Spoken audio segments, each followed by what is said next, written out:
নমস্কাৰ মই কাকলি আপোনালোক সকলোকে মোৰ নতুন এটা ভিডিঅ'লৈ স্বাগতম জনাইছো বৰ্তমান অসমত দুজন যদি ভাইৰেল হৈ থকা ব্যক্তিৰ নাম ক'বলগীয়া হয় তেনেহলে প্ৰথমতেই ক'ব লাগিব গৌৰৱ গগৈ এণ্ড লুৰিনজ্যোতি গগৈ কিন্তু দুই গগৈয়ে বৰ্তমান অসমৰ ৰাজনীতিত কিন্তু খলকনি তুলি আছে যিটোৰ কাৰণে তেওঁলোকৰ অপোজিট পাৰ্টিৰ মানে মূৰৰ কামুৰণি হৈছে বুলি ক'লেও ভুল কোৱা নহব আজি বিশেষকৈ আপোনালোকক এই ভিডিঅ'টো দেখাম লুৰিনজ্যোতি গগৈ ডাঙৰীয়াক কিয় ভোট দিব লাগে কিয় ভোট দিব লাগে সেই এনসাৰটো অৱশ্যে তেখেতে নিজেই কৈছে যে তেওঁ কিয় ভোট দিব লাগে এই সকলোবোৰ গম পাব তেওঁৰ বিষয়ে নজনা বহুখিনি কথাও জানিব পাৰিব এই ভিডিঅ'টোৰ যোগেদি গতিকে আহক ভিডিঅ'টো আৰম্ভ কৰোঁ কিন্তু এইখিনিতে মোৰ এটা সৰু ৰিকুৱেষ্ট কোনোবা যদি মোৰ চেনেলত নতুনকৈ আহিছে আৰু যদি ভাল পাইছে তেনেহ'লে ভিডিঅ'টো লাইক কৰি চেনেলটো ছাবস্ক্ৰাইব কৰিবলৈ নাপাহৰিব আহক তেন্তে ভিডিঅ'টোৰ মাজলৈ যাওঁ আৰু মই প্ৰথম প্ৰশ্নটো ৰাজনৈতিকভাৱে কেনে দেখিছে আপুনি প্ৰচাৰ অভিযান চলাইছে যোৱা কিছুদিন ধৰি ডিব্ৰুগড়তে বাহৰ পাতি আছে ৰাইজৰ পৰা ভোটাৰৰ পৰা সঁহাৰি কেনে পাইছে যথেষ্ট ভাল সঁহাৰি আৰু উৎসাহপূৰ্ণ পৰিৱেশ এটা দেখিছোঁ আৰু বিজেপি বিৰোধী যিটো ঢৌ সেইটো প্ৰবল শক্তিশালী মই দেখিছোঁ কাৰণ বিশেষকৈ মানুহৰ মাজত সৰব চৰ্চা হোৱা হৈ থকা বিষয়বোৰ হ'ল যিবোৰ মৌলিক সমস্যা বিশেষকৈ মানুহৰ জীৱন জীৱিকা সা সামগ্ৰীৰ মূল্য বৃদ্ধি তাৰ লগে লগে বিশেষকৈ বিজেপিৰ যিগৰাকী প্ৰাৰ্থী দিলে সেই প্ৰাৰ্থীগৰাকীক দিয়াৰ লগে লগে তেওঁৰ বিগত সময়ছোৱাত তেওঁ কি কৰিলে কি নকৰিলে এই গোটেই বিষয়বোৰ মানুহৰ মাজত এটা আলোচনা হৈছে দুইখন জিলাৰ বৃহৎ পৰিসৰ লখিমপুৰ জিলাৰ কেইটামান সমষ্টি বাদ দি পুৰা আপোনাৰ ডিব্ৰুগড় জিলাৰ পৰা গোটেই পূব অসমখন ইয়াত আছে বিভিন্ন জনজাতি জাতি জনগোষ্ঠীৰ ভূমি কেনেকুৱা দেখিছে যে ইয়াত আচলতে মিশ্ৰিতৰ কাৰণে সকলোৱে চিন্তা কৰে চাহ জনজাতিৰ লোক আছে হিন্দী ভাষী লোক আছে বাংলা ভাষীৰ লোক আছে আমাৰ খিলঞ্জীয়াসকলৰ ভিতৰতো আহোমসকল আছে মৰাণসকল আছে মটকসকল আছে মানে সকলোৱে আছে মিচিংসকল আছে চুতীয়া দেউৰী মানে শক্তিশালী এটা মিশ্ৰিত জনগাঁথনি গতিকে আন কিছুমান ঠাইত যেতিয়া ৰাজনীতি হয় তেতিয়া এটা জনজাতি এটা জনগোষ্ঠী এটা আৱেগত যায় কিন্তু ইয়াত সেই মিশ্ৰিত জনগোষ্ঠীৰ কাৰণেই কথাটো ভাবিবলগীয়া হয় নহয় এইবাৰ গোটেই নিৰ্বাচনটো মানে জনগোষ্ঠীয় গাঁথনিৰ যিটো পৰিসীমা তাৰ পৰিধি অতিক্ৰম কৰিব কাৰণ 10 বছৰ বিজেপিৰ শাসনৰ যিবোৰ পৰিৱেশ পৰিস্থিতি তাৰপিছত মানুহ এতিয়া কোৱা হয় ইয়াত হিন্দী স্পিকিং আছে হিন্দী ভাষী আছে বাংলা ভাষী আছে আৰু জনগোষ্ঠীগত গাঁথনি যিবোৰ খিলঞ্জীয়া জাতি জনগোষ্ঠী আছে তেওঁলোকৰো বিভিন্ন ধৰণৰ জাতি জনগোষ্ঠী আছে কিন্তু এটা ধাৰাত যিটো এনেকৈ যিটো আন অঞ্চলত হোৱা যিটো ৰাজনীতি সেইটোৱে ইয়াত বৰ বেছি প্ৰভাৱ নাই পৰা কিন্তু প্ৰায়বোৰ জাতি জনগোষ্ঠীৰ মাজত বিজেপি বিৰোধী এটা শক্তিশালী স্থিতি আছে বিজেপিয়ে এতিয়া অনুমান কৰিব পৰা নাই যে চাহ জনগোষ্ঠী তেওঁলোকৰ পৰা কিমান দূৰলৈ গুচি গ'ল বা কেনেকৈ চাহ জনগোষ্ঠী ভোট আগতে ইনটেক্ট তেওঁলোকৰ থাকে এইবাৰ কিন্তু সেই পৰিৱেশ পৰিস্থিতি নাই লুৰিনজ্যোতি ভোটাৰে কিয় ভোট দিব লাগে ডিব্ৰুগড় ভোটাৰে প্ৰথম কথাটো হ'ল যে চক মই যোৱা বিগত সময়ছোৱাত মানুহৰ যিবোৰ মূল সমস্যা ডিব্ৰুগড়ৰ যিবোৰ সমস্যা এইবোৰ বিষয়ত মই মাত মাতি আহিছোঁ আৰু বিজেপিৰ যিগৰাকী প্ৰাৰ্থী এগৰাকীকতো ৰাইজে বহুত মৰম দিছে তেওঁ বিধায়ক হৈছে সাংসদ হৈছে মন্ত্ৰী হৈছে মুখ্যমন্ত্ৰী হৈছে মই অন্ততঃ যুঁজি আছোঁ আৰু মই যিহেতু এই বিষয়বোৰক লৈ মৌলিক যিবোৰ বিষয় এইবোৰক লৈ কাম কাজ কৰি আছোঁ জাতীয় বিষয়বোৰক লৈ গতিকে ৰাইজে মোক তেওঁলোকে আশীৰ্বাদ কৰিলে তেওঁলোকে ভোটদান কৰি জয়লাভ কৰোৱালে মই সকলো বিষয় লোকসভাৰ মজিয়াত মই উত্থাপন কৰিব পাৰিম বলিষ্ঠভাৱে আৰু সেই বিষয়বোৰ আজৰি আনিব পাৰিম এতিয়া আমাৰ যেতিয়া বিষয়বোৰ আহে ডিব্ৰুগড়ৰ চাহ মানে চাহ গোটেই শিল্পটো চাহ বাগিচাৰ সমস্যা বা এই গোটেই কথা বতৰাবোৰ বা বিভিন্ন ইণ্ডাষ্ট্ৰীৰ গোটেই কথা বতৰাবোৰ ইয়াৰ পেট্ৰলিয়াম ইণ্ডাষ্ট্ৰীয়ে কওক ইয়াৰ ৰিফাইনাৰী যিটো আছে ডিগবৈ বা ইয়াৰ আছাম মেডিকেল কলেজ যিখন ভেৰিফাইড মেডিকেল আছিলে আটাইতকৈ পুৰণা মেডিকেল এইবোৰক লৈ কিন্তু আমি দেখিছোঁ যে আমাৰ যিসকল সাংসদ তেওঁলোকে মাত মতা নাই বিশেষকৈ সৰ্বানন্দ সোণোৱাল আগতেও আছিলে এবাৰ তেতিয়াও আমি দেখিছোঁ যে এই বিষয়বোৰ সমাধান হোৱা নাই বিশেষকৈ ইয়াৰ মানুহৰ মূল যিবোৰ বিষয় আছে ডিব্ৰুগড় লোকসভা কেন্দ্ৰিক বিশেষকৈ ব্ৰহ্মপুত্ৰ ভেলী ফাৰ্টিলাইজাৰ কৰ্পৰেশ্যন লিমিটেডৰ চতুৰ্থ গোট এইবোৰ তেওঁলোকে অধিকাৰ আজৰি অনাত তেওঁলোক সফল হোৱা নাই তেওঁলোকে মাত মতা আমি দেখিবলৈ পোৱা নাই গতিকে ৰাইজে মোৰ এবাৰ দায়িত্ব দিয়ক মই অন্ততঃ এই বিষয়বোৰ উত্থাপন কৰিব পাৰিম মই মাত মাতিব পাৰিম বা আজৰি আনিব পাৰিম গতিকে মই ৰাইজৰ ওপৰত আশা ৰাখিছোঁ তেওঁলোকে অন্ততঃ এই কথাটো সকলোৱে উপলব্ধি কৰি মোক সহায় কৰিব সমৰ্থন কৰিব কংগ্ৰেছৰ মিত্ৰজোঁটৰ প্ৰাৰ্থী হিচাপে প্ৰক্ষেপিত প্ৰাৰ্থী হিচাপে যদিও চিম্বল আপোনাৰ নিজৰ দলৰ আপুনি প্ৰতিদ্বন্দ্বিতা কৰিছে কংগ্ৰেছৰ পৰা কেনে সঁহাৰি পাইছে কোৱা হৈছে যে পৱন সিং ঘাটৰ দুই এটা বক্তব্য এনেকৈ কেইবাজনো কংগ্ৰেছ নেতাৰ বক্তব্য আপোনাৰ পক্ষে বৰ উৎসাহজনক নহয় আৰম্ভণিতে তেওঁলোকে যেহেতু টিকট বিচাৰিছিলে অকমান তেওঁলোকৰ আশা আকাংক্ষা আছিলে কিন্তু পৰৱৰ্তী পৰ্যায়ত আমি একেলগে গোটেই কথা বতৰা আলোচনা কৰিলোঁ কাৰণ গণতন্ত্ৰ এখন সকলোৰে অধিকাৰ আছে কিন্তু যেহেতু সকলোৱে বুজি পাইছে যে এই সন্মুখত আমাৰ লক্ষ্য কি বিজেপিক পৰাভূত কৰিব লাগে আৰু পৰাভূত নকৰিলে তেওঁলোকৰ ৰাজনৈতিক ভৱিষ্যতো যে অন্ধকাৰপূৰ্ণ এই কথাও সকলোৱে উপলব্ধি কৰিছে সেইকাৰণে সকলোৰ পূৰ্ণ সমৰ্থন আছে যিসকল ব্যক্তিয়ে সেইটো সময়ত বিভিন্ন ধৰণৰ বক্তব্য ৰাখিছিল আৰু পৱন সিং ঘাটোৱাৰ ডাঙৰীয়াটো বৰ্ষীয়ান ৰাজনীতিবিদ তেওঁ জানে আৰু তেওঁ প্ৰথমৰ পৰাই মোক আশীৰ্বাদ দিছে গতিকে কিছু বিষয় সেইটো সময়ত অলপ মিসকোটেড এটা হৈছে কিন্তু তাৰ পিছত মোৰ লগত গোটেই কাৰ্যসূচীবোৰত তেওঁ অংশগ্ৰহণ কৰিছে এতিয়াও তেওঁৰ মানে অভিভাৱকত্ব গোটেই প্ৰক্ৰিয়াটো তেওঁৰ আছে আটাইকেইজন আপোনাৰ লগত আছে নিশ্চয় মই অখিল গগৈ ডাঙৰীয়া এটা সাক্ষাৎকাৰ লৈছিলোঁ আৰু তাত তেওঁ স্পষ্টকৈ কৈছে যে কংগ্ৰেছৰ লজিষ্টিক ছাপোৰ্ট একেবাৰেই নাই যদিও কৈছে যে লুৰিণজ্যোতি গগৈ বা অন্যান্য সমষ্টিত গৌৰৱ গগৈ প্ৰচাৰ চলাইছে কিন্তু চাৰিটা কথা কৈছে যে চাৰিটা দুৰ্বলতা আছে এই দুৰ্বলতাকেইটা পূৰণ নকৰিলে অসুবিধা হ'ব পাৰে ৰাহুল গান্ধীলৈ পত্ৰ দিছে অখিল গগৈ ডাঙৰীয়াই বিষয়টো কিন্তু ইয়াত আপোনালোকৰ কৰ্মীসকলৰ যথেষ্ট উৎসাহ আছে আৰু ভালকৈ লাগিছে আৰু এইটোও কৈছে যে লুৰিণক মই আগতে যেনেকৈ ভাবিছিলোঁ এইবাৰ মোৰ তাতকৈ বেছি ভাল সম্পৰ্ক হৈছে আৰু মই লাগিছোঁ আৰু দেহেকেহে লাগিম এইটো কথাও কৈছে হয় হয় কৈছে আগতে মোৰ ভুল ধাৰণা আছিল লুৰিণ গগৈৰ প্ৰতি হয় না চক বাহিৰৰ পৰা দেখাটো এটা বেলেগ কথা অৰিজিনেলি গম পালে সকলোৱে বুজি পায় আৰু দ্বিতীয় কথাটো হ'ল যে আমিতো এটা লিমিটেড ৰিচোৰ্চ লৈ আমি যুঁজ কৰা মানুহ আমাৰ বিজেপি বা কংগ্ৰেছ নেশ্যনেল পলিটিকেল পাৰ্টি তেওঁলোকৰ যেনে ধৰণৰ থাকিব সহায় সমৰ্থন আমি এটা ৰিজনেল পাৰ্টি হিচাপে আমি অপটিমাম লেভেলত আমি আমাৰ নিজৰ লিমিটেড ৰিচোৰ্চ লৈ ইউটিলাইজ কৰি আমি কাম কৰিছোঁ গতিকে সেই দৃষ্টিভংগীৰে আমাৰ কেপিটেলটো হ'ল আমাৰ শ্ৰম আমাৰ কেপিটেলটো হ'ল আমাৰ পৰিকল্পনা আৰু ষ্ট্ৰেটেজি আৰু তৃতীয় আমাৰ মাইক্ৰ' লেভেল মেনেজমেণ্ট যিমান পাৰিছোঁ মই আগতে ছাত্ৰ সংগঠনত আছিলোঁ গতিকে বিভিন্ন দল সংগঠনৰ লগত আমাৰ যি সম্পৰ্ক তেওঁলোককো আমি আহ্বান জনাইছোঁ আনকি ব্যক্তিগতভাৱে যিসকল ব্যক্তি আছে তেওঁলোকৰ লগতো আৰু আমি নিজে এটা প্ৰতিখন বুথতে আমি সভা কৰাৰ কাৰণে পৰিকল্পনা কৰিছোঁ সেইটো মই নকৰোঁ আমাৰ দলৰ কৰ্মকৰ্তা যিসকল নেতা আছে যিসকলে ক'ব পাৰে বক্তব্য ৰাখিব পাৰে তেনেকৈ ভগাই দিছোঁ তাৰ এইটো গোটেই বিৰোধী ঐক্যমঞ্চ হিচাপে কংগ্ৰেছৰো নেতা থাকিব বা ৰাইজৰ দলৰো থাকিব CPI CPM যিসকল য'ত য'ত তেওঁলোকৰ ভেটি শক্তিশালী তেনেকৈ আমি একেদিনতে মানে আমাৰ 1945টা বুথ আছে দিনে মানে 200খনকৈ মিটিং প্ৰতিটো বুথত 10টা সমষ্টিত আমি বা 250খন আমাৰ মিটিং কৰাৰ পৰিকল্পনা আছে আৰু মই নিজে পঞ্চায়তবোৰ গোটেইবোৰ কভাৰ কৰিছোঁ যিমান পাৰিছোঁ গতিকে এইটোৰ যোগেদি আমাৰ যদিও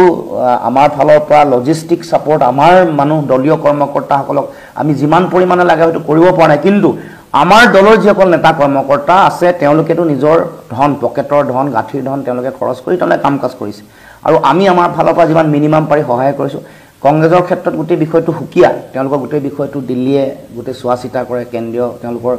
হাই কমাণ্ডে চোৱা চিতা কৰে গতিকে মই ভাবোঁ যে এইটো নিশ্চয় তেওঁলোকে চোৱা চিতা কৰিব ৰাহুল গান্ধী এই ক্ষেত্ৰত নিশ্চয় গোটেই বিষয়টো তেওঁলোকে চাব কিন্তু এফালে ৰুলিং পাৰ্টি ৰুলিং এলায়েন্স তেওঁলোক শক্তিশালী ধন বল আছে তেওঁলোকৰ যথেষ্ট আৰু আপোনালোক কম্পেৰেটিভলি আপোনাৰ বিশেষকৈ কৈছোঁ যে নতুন দল বিধানসভাই এটা মাত্ৰ নিৰ্বাচনত প্ৰতিদ্বন্দ্বিতা কৰিছে আৰু তাৰপিছতে লোকসভাৰ যুঁজ আৰু বিপক্ষত সৰ্বানন্দ সোণোৱাল এজন শক্তিশালী নেতা কাৰণ গুৰুত্বপূৰ্ণ দায়িত্বত আছে অসুবিধা হৈছে কিবা না আমাৰতো মানে টকা পইচাৰ পৰা আৰম্ভ কৰি বিভিন্ন কথাও থাকিব ধন বল বা এইটো আমাৰ কৈছে যিমান আমাৰ ৰিচোৰ্চ আছে ৰাইজৰ যিটো সহায় সহযোগিতা তাৰ ওপৰত ভিত্তি কৰিয়ে নিৰ্বাচন গতিকে আমাৰ এনেকুৱা কোনো ধৰণৰ ধৰক আমাৰ মন্ত্ৰীও নাই মানে সাংসদ নাই MLA এগৰাকী বিধায়কো নাই তাৰ মাজত এখন যুঁজ গতিকে কষ্ট থাকিব বিভিন্ন ধৰণৰ প্ৰত্যাহ্বান থাকিব কিন্তু প্ৰত্যাহ্বানৰ মাজত সম্ভাৱনাওতো থাকিব আপোনাৰ সৈতে প্ৰতিদ্বন্দ্বিতাত থকা মনোজ ধানোৱাৰ আন এজন শক্তিশালী যুৱ নেতা তেওঁ চাহ বাগিচাৰ অঞ্চলত বিভিন্ন ঠাইত প্ৰভাৱ বিস্তাৰ কৰিছে বুলি শুনা গৈছে চাওক মনোজ ধানোৱাৰটো উচ্চ শিক্ষিত এগৰাকী যুৱক আৰু আমি সকলোৱে পলিটিকেল ৰাজনৈতিক পৰিয়ালৰ পৰা আহিছে তেওঁৰ পিতৃ বহুত দীঘলীয়া সময় ৰাজনীতিৰ লগত জড়িত আছিল আৰু প্ৰায় 7বাৰকৈ জনপ্ৰতিনিধি হৈছে গতিকে নিশ্চয় তেওঁৰ সেই অঞ্চলসমূহত তেওঁৰ পৰিয়ালৰ প্ৰভাৱ থাকিব এইটো অনস্বীকাৰ্য কিন্তু মূল কথাটো হ'ল যে ৰাইজে এতিয়া কি বিচাৰিছে ৰাইজে বিজেপিক পৰাভূত কৰাটো বিচাৰিছে গতিকে কাক ভোট দিলে নিৰ্বাচনত জয়লাভ কৰিব পাৰিব বিৰোধী শক্তি সেই ধৰণে ৰাইজে ভোট দিব কিছু নিশ্চয় তেওঁৰ চাহ বাগিচা অঞ্চলত তেওঁৰ প্ৰভাৱ বা ভোটাৰে নিশ্চয় দিব আৰু আপ হিচাপে আপৰ যিটো মূল দখল কৰা যিবোৰ এৰিয়া সেইবোৰ হ'ল হিন্দীভাষী মানুহৰ মাজত প্ৰভাৱ আছে বাংলাভাষী মানুহৰ মাজত প্ৰভাৱ আছে সেইবোৰ অঞ্চলত কিছু ভোট তেওঁ নিশ্চয় পাব কিন্তু সৰ্বসাধাৰণ মানুহৰ যিটো পাৰচেপশ্যন মানুহৰ মাছ যিটো পাৰচেপশ্যন এটা আছে সেইটো হ'ল বিজেপিক পৰাভূত কৰিবৰ কাৰণে কাক ভোট দিব লাগে সেইটো ইতিমধ্যে ৰাইজে সিদ্ধান্ত কৰিলে আপুনিও বিভিন্ন অঞ্চলত ঘূৰিলে এইটো তাৰ যিটো মানুহৰ চিন্তা তাৰ মান পাব কিন্তু ভাৰতত দেশত যেতিয়া বিৰোধী ঐক্যমঞ্চ কৰিলে আপ আৰু কংগ্ৰেছ একে মঞ্চত আছে ইয়াতো আপোনালোকৰ যেতিয়া 16 দলীয় মৈত্ৰতা হ'ল তেতিয়া একেলগে থকাৰ কথা থাকিল এতিয়া দুজন প্ৰাৰ্থী হ'ল বিৰোধীৰ ভোটটো বিভাজন হ'ব শাসকীয় পক্ষ একেলগে থাকিব ফলত শাসকীয় পক্ষৰ সুবিধা হ'ব এই ধৰণৰ এটা ব্যাখ্যাৰো সৃষ্টি হৈছে না ব্যাখ্যা মানুহে কৰিছে কিন্তু মই নাভাবো যে হেতুৱে ক্ষতি কৰিব আচলতে মানুহে সকলোৱে বিচাৰিছিল কিন্তু এজন হলে ভাল আছিল নহয় মই ভাবো কাৰণ হেতু মই আগতে কৈছো যে মই ভাবো যে এতিয়া কিন্তু পৰিবেশ যেটো হেতুৱে তেওঁক কোনো কাৰণতে সহায় নকৰে আমাৰ পক্ষত ঢৌ আহিছে আৰু বুজি পাইছে যে টক্কৰ দিব পৰা মানুহ কোন জিকিব পৰা মানুহ কোন হেতু মানুহৰ মাজত এতিয়া সিদ্ধান্ত হৈ গৈছে আৰু আপুনি কোৱা কথাটো হেতুৱে যে আমিও ভাবিছিলো যে এটো কৰাটো উচিত নাছিল কাৰণ আপুনি লক্ষ্য কৰিব যে তেওঁলোকৰ দুখন ৰাজ্য দিল্লী আৰু পাঞ্জাবৰ প্ৰাৰ্থী ঘোষণা নকৰা আগত অসমত ঘোষণা হ'ল অসমৰ প্ৰাৰ্থী ঘোষণা হ'ল কিয় হ'ল এই প্ৰশ্নবোৰটো মানুহৰ মনলৈ আহিছে মানুহ সকলো শিক্ষিত সক ক্ৰিটিক্যালি এনালাইসিস কৰিব পৰা মানুহৰ এতিয়া শক্তিটো আছে বিশ্লেষণ কৰিছে কৰি ভাবিছে যে কিয় আহিলে এটো এটা ডাঙৰ প্ৰশ্ন যে কিয় যি সময়ত মোৰ নাম ওলাইছিল যি সময়ত মই ইয়াত প্ৰাৰ্থী সৰ্বসন্মত প্ৰাৰ্থী হম বুলি বিৰোধী ঐক্যমঞ্চৰ ইন্টাৰনেল যেটো আলোচনা তাতো এটা সিদ্ধান্ত অলমোস্ট সিদ্ধান্ত হোৱাৰ পৰ্যায়ত সমানৰ আগৰ পৰা এই কথাটো নিশ্চিত হৈ আছে যে লুৰিণ গগৈ এবাৰ খেলিব ডিব্ৰুগড় প্ৰাৰ্থী গতিকে তাৰ মাজত হঠাৎ তিনিজন প্ৰাৰ্থীৰ নাম ঘোষণা কৰাটো ৰহস্যজনক গতিকে সেই কথাবোৰ মানুহে উপলব্ধি কৰিছে গতিকে মই আপুনি কোৱা কথাটো সত্য যে আমি 1 by 1 ফাইটৰ মই বহুতবাৰ বেছিকে কৈ থাকো টিভি সকলো ৰাজহুৱা অনুষ্ঠানত যে আমি বিৰোধী প্ৰাৰ্থীৰ উমৈহতীয়া এগৰাকী প্ৰাৰ্থী হ'ব লাগে যাতে বিজেপি তেওঁলোকৰ মিত্ৰজোঁটৰ প্ৰাৰ্থী গৰাকীৰ লগত পোনপটীয়া যুঁজ হয় ৰাষ্ট্ৰীয় পৰ্যায়তো এইটো ৰাজনৈতিক সহমত আছিল সত্যপাল মালিকৰ নিচিনা এখমৰ বিজেপিৰ উপসভাপতিও কৈছে যে যদিহে দেশত ন্যূনতম 360টা সিটত এগৰাকী প্ৰাৰ্থীৰ বিৰুদ্ধে এগৰাকীয়ে যুঁজে এটো নিৰ্বাচন জিকাটো 100% ফাইনেল মানে বিজেপিক হৰুৱাই মানে ইণ্ডিয়াৰ চৰকাৰ হোৱাটো এটা ফাইনেল বুলি তেওঁ কৈছিল গতিকে মই ভাবো যে এটো তেওঁলোকে আচলতে এটো কাম কৰিব লাগিছিল এটো বুজিব লাগিছিল যে যেটো ৰাষ্ট্ৰীয় পৰ্যায়ত যেটো আচলতে বিজেপিক যদি হৰুৱাব লাগে আমাৰ মূল কথাটো কি এটো নিশ্চয় মনোজ ধানৰ নিচিনা পঢ়া শুনা কৰা উচ্চ শিক্ষিত সমাজৰ কাম কৰি থকা মানুহে নিশ্চয় বুজি পাব লাগিছিল কিন্তু তেওঁলোকক যেতিয়া মই সুধিছো তেতিয়া কৈছে যে আমাৰ উইনিং পসিবিলিটিজ আটাইতকৈ বেছি গতিকে আচলতে কংগ্ৰেছেহে বা আপোনালোকেহে প্ৰতিদ্বন্দ্বিতা কৰিব নালাগিছিল নহয় এটোতো জানেই মানে অসমৰ ৰাইজে এটো বুজি নাপায় নেকি মনোজ ধানৰ প্ৰভাৱ বেছি হ'ব নে লুৰিণ জ্যোতিগোৰ প্ৰভাৱ এটো এটা কোৱা কথা আৰু এটো কৈ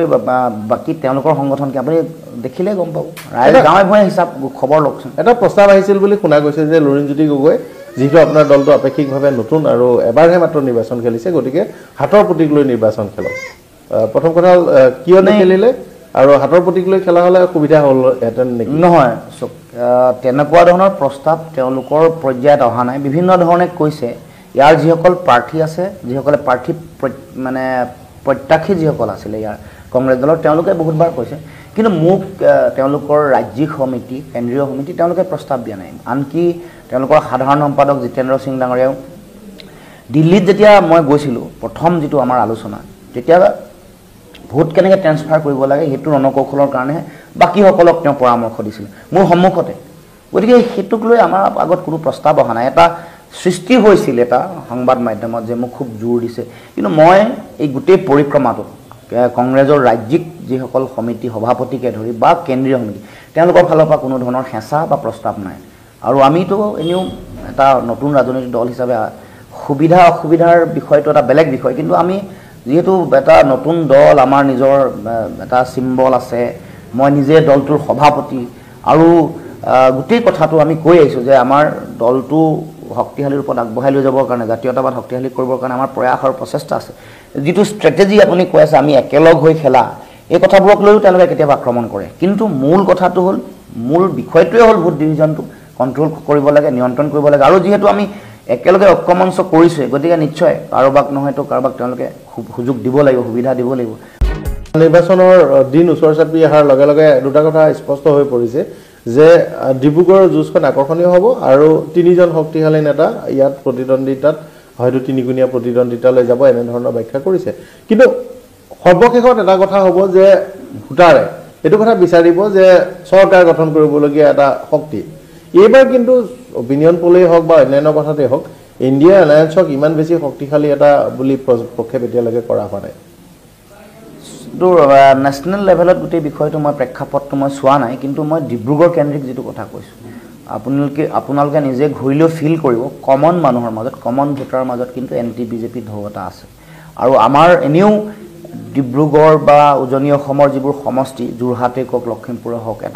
খুব এটা জাতীয়তাবাদৰ এটা চিন্তা চেতনা আছে আমাক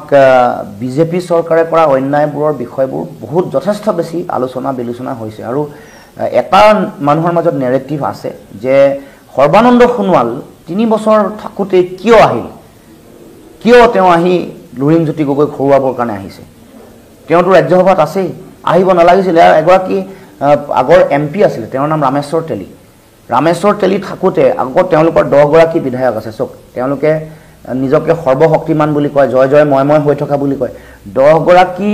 বিজেপিৰ MLA 2 গৰাকী ৰাজ্য চৰকাৰৰ কেবিনেট মন্ত্ৰী 2 গৰাকী কেন্দ্ৰীয় চৰকাৰৰ মন্ত্ৰী এগৰাকী কেবিনেট মন্ত্ৰী এগৰাকী ৰাজ্য মন্ত্ৰী তেওঁলোকৰ হিচাপত 43 লাখ কৰ্মকৰ্তা তাৰ পাছত ডিব্ৰুগড় লোকসভাত তেওঁলোকৰ আগৰ সাংসদগৰাকী সলনি কৰিব লগা হোৱাটো মই ভাবোঁ যে ইয়াৰ যিটো পৰিৱেশ পৰিস্থিতি তেওঁলোকৰতো বিজেপিৰ বহুত ধৰণৰ তেওঁলোকৰ গ্ৰাউণ্ডত মানে তেওঁলোকৰ ষ্ট্ৰেটেজি মেনেজমেণ্ট কৰা বা ছাৰ্ভে কৰা টিমৰ অভাৱ নাই 10টা 15টা ঘূৰি থাকে যিটো দৃশ্যপট দেখা গৈছে যে বিষয়বোৰ বিৰোধীয়ে ভোটাৰৰ ওচৰলৈ লৈ যাব পৰা নাই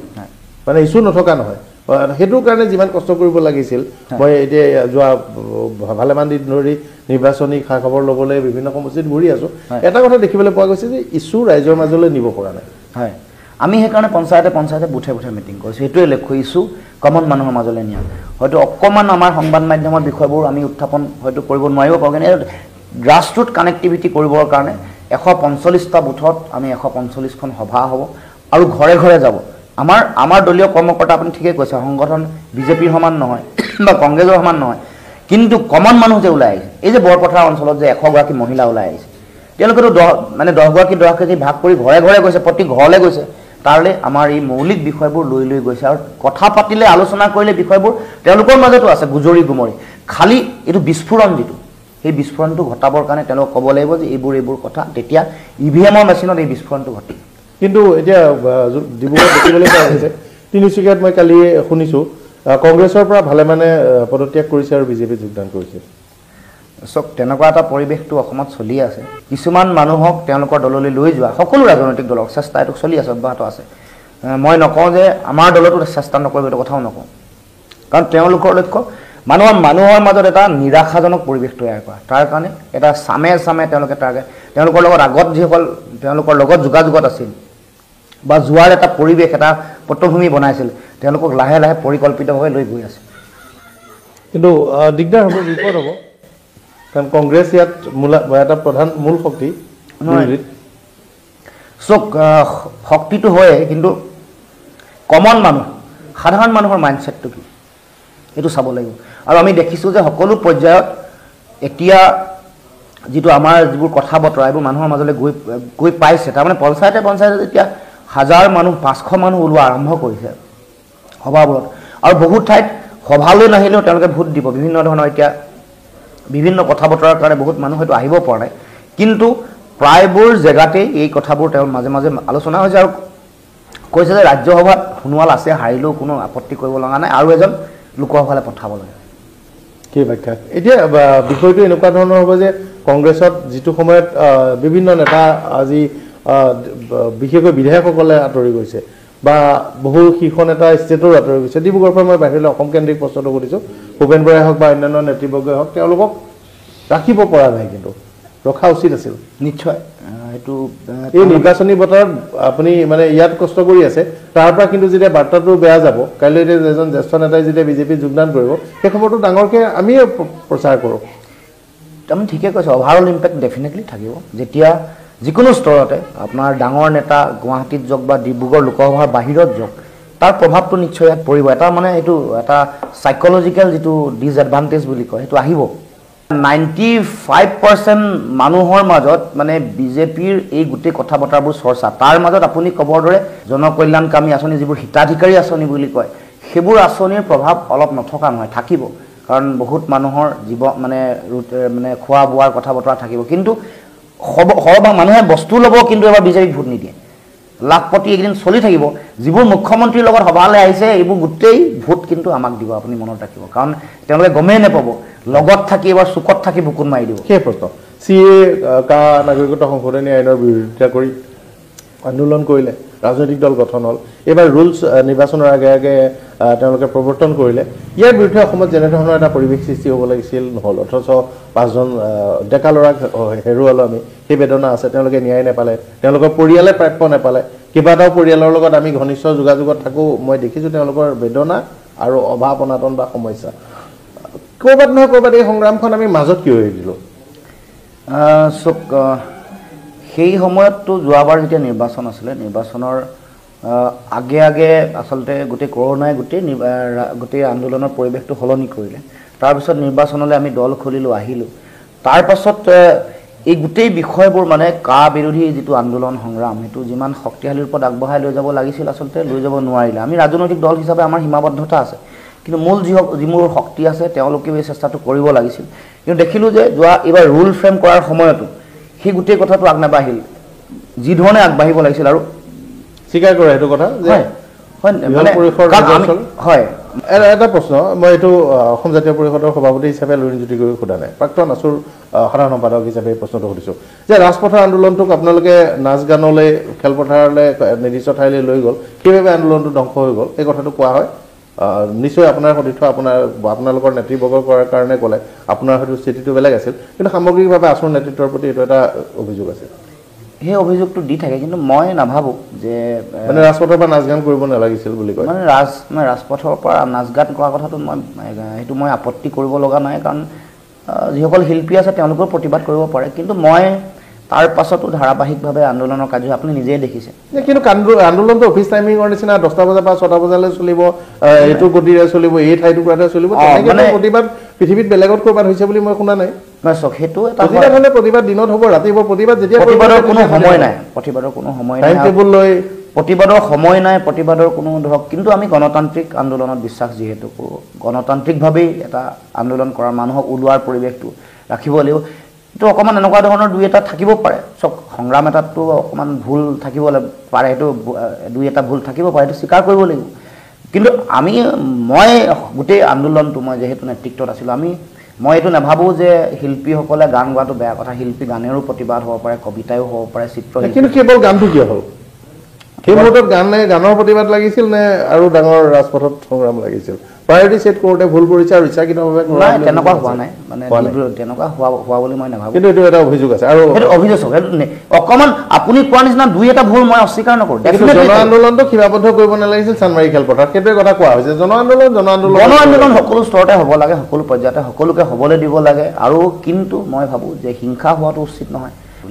আপোনাৰ সাধাৰণ সম্পাদক হিচাপে লুৰিণজ্যোতি গগৈ এটা ৰাজনৈতিক দলৰ মুৰব্বী আৰু সভাপতি ভাৰতীয় জনতা পাৰ্টীৰ দীপাংকৰ নাথ নাই এইটোতো ইতিমধ্যে কৈছোঁ যে এইটো মানে মানুহৰ ভণ্ডামিৰো এটা সীমা থাকে গতিকে তেওঁ সকলো সীমা অতিক্ৰম কৰিছে আৰু কৈছোঁ যে তেওঁ যদি এই কামটো কৰাৰ পাছত নিজে নিজৰ আইনাৰ আগত নিজৰ মুখখন চাব পাৰিছে তেতিয়াহ'লে তেওঁ নিজে কি হয় মই নকওঁ ৰাইজে ক'ব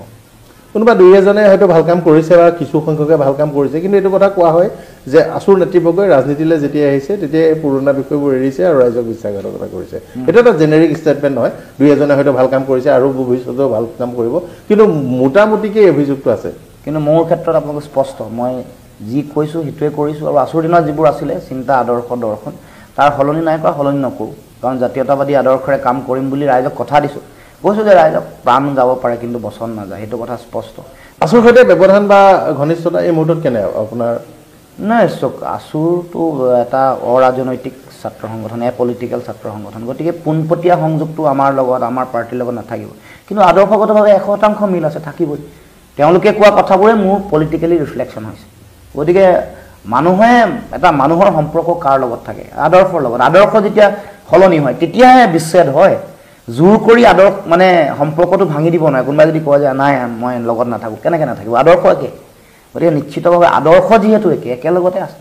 হয় ধন্যবাদ জনাইছোঁ আৰু শুভেচ্ছা জনাইছোঁ নিৰ্বাচনৰ বাবে 19 তাৰিখলৈ ভোট ৰাইজলৈ অনুৰোধ ভোট দিবলৈ আহিব, ভোট নিদিয়াকৈ নাথাকিব, নিজেও ভোট দিব, বিবেক বিবেচনাৰে ভোট দিব আৰু অন্যান্যসকলকো ভোট দিবলৈ উৎসাহিত কৰিব। ভোটলৈ সাজু হওক। প্ৰথম পৰ্যায়ৰ ভোট ডিব্ৰুগড়ত 5টা সমষ্টিত, 5টা সমষ্টিতে ভোট দিবলৈ ৰাইজ ওলাই আহক, গণতান্ত্ৰিক অধিকাৰ সাব্যস্ত কৰক, পচন্দৰ সাংসদ নিৰ্বাচিত কৰক, পচন্দৰ চৰকাৰ, পচন্দৰ প্ৰধানমন্ত্ৰী নিৰ্বাচিত কৰক। ধন্যবাদ জনালোঁ আপোনাক ইমানখিনি বহুমূলীয়া সময় দিয়াৰ বাবে। আৰু